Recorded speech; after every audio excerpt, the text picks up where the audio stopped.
जी sir, क्या कहना चाहेंगे सबसे पहले तो जिस प्रकार 4 कॉलोनियाँ अप्रूव हुई थी नीलोखेड़ी में, तो हर कॉलोनी वासी की कोई इच्छा रहती है जानने की आखिरकार इससे आगे का प्रोसेस क्या होता है? सबसे पहले तो मैं नगर पालिका नीलोखेड़ी की तरफ से शहर वासियों को आने वाले पर्व दीपावली की हार्दिक शुभकामनाएं देता हूँ। और शहर वासियों को जो नई कॉलोनियाँ जो नीलोखेड़ी में अब अप्रूव्ड हुई हैं, इन कॉलोनियों के बारे में बस यही कहना चाहूँगा कि सरकार की हिदायतानुसार जो ये कॉलोनियाँ अप्रूव हुई हैं, अब इसके आगे जो लोगों को इसकी सुविधाएं मिलेंगी तो लोगों को भी उसके एवज में जैसे मकान बनाएंगे तो उसके लिए नक्शे पास करवाने पड़ेंगे, डेवलपमेंट चार्ज जमा करवाना पड़ेगा। जी। और एनडीसी पोर्टल पे उनकी प्रॉपर्टीज़ भी अब जैसे पहले अनअप्रूव्ड शो होती थी तो अप्रूव्ड शो हो जाएंगी बहुत जल्दी। सर जैसे मकान बने होते हैं कॉलोनी के अंदर कि इतने गज में है या फिर इतना एरिया में मकान का स्ट्रक्चर है, तो हम्म। काफ़ी लोगों की क्वेरीज होती है कि जब उन्हें मकान में कोई बाहरी बदलाव करना हो तो उसको लेकर क्या प्रोसेस रहता है? देखो जो बिल्डिंग प्लान की एप्लीकेशन ऑनलाइन पोर्टल है हमारा होप पास, उस पे जो एप्लीकेशन देते हैं एज पर जो उनका बिल्डिंग प्लान जो उन्होंने सबमिट कर रखा होता है उसी के अकॉर्डिंग काम करना होता है। अगर काम कर चुके हैं, कुछ चेंज करना उन्होंने इंटीरियर एक्सटीरियर में चेंज करना है तो वो तो कोई बड़ी बात नहीं होती। लेकिन अगर किसी ने फ्लोर के हिसाब से कुछ चेंज करना है तो वो उसका अप्रूवल लेना पड़ेगा।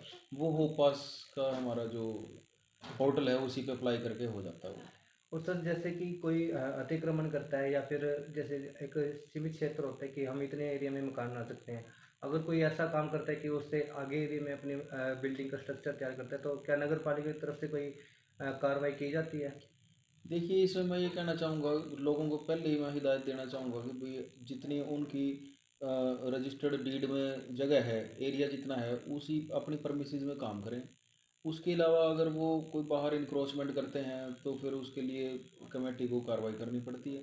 टेम्परेरी इंक्रोचमेंट हो, चाहे परमानेंट इंक्रोचमेंट हो, कमेटी नोटिस के ज़रिए लोगों को समझाती है।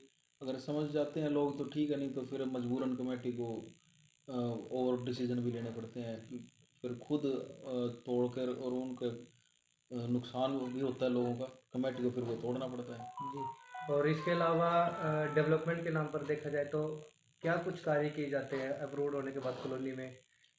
कॉलोनी को अप्रूव होने के बाद सारी सुविधाएं मिलती हैं पब्लिक हेल्थ की तरफ से, वहाँ पे अपनी वाटर सप्लाई की लाइन डलेंगी, सीवरेज की लाइनें डलती हैं, कमेटी की तरफ से स्ट्रीट लाइटें और सड़कों का प्रावधान किया जाता है।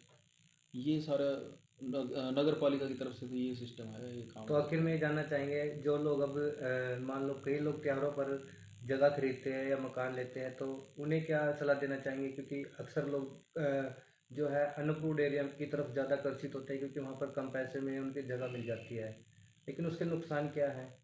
देखिए, मैं इस बारे में ये कहना चाहूँगा कि अनअप्रूव्ड कॉलोनी में तो अब रजिस्ट्रियाँ बिल्कुल ही बंद हो चुकी हैं। जी। जो ये 4 कॉलोनियाँ अप्रूव्ड हुई हैं, इसके अलावा मैं लोगों को ये कहना चाहूँगा कि और भी जो नीलोखेड़ी कमेटी का जो अनअप्रूव्ड एरिया रह गया है, वो भी अप्रूव्ड बहुत जल्दी होने वाला है। हम उसके ऊपर लगे हुए हैं, सर्वे कर रहे हैं हम। सर्वे कंप्लीट होने के बाद केस बना के सरकार को भेजेंगे। सरकार से वो भी एरिया अप्रूव्ड होके आ जाएगा। तो लोगों से यही दरख्वास्त है कि भई अनअप्रूव्ड कॉलोनियों की तरफ ना आकर्षित हों। जब ये कॉलोनियाँ अप्रूव्ड हो जाएंगी तब आप वहाँ पे अगर कोई प्रॉपर्टी खरीदना चाहते हो तो खरीदें, अनअप्रूव्ड एरिया में कोई प्रॉपर्टी ना खरीदें, ना रजिस्ट्री होगी, लोगों का इसमें नुकसान है। जी, धन्यवाद।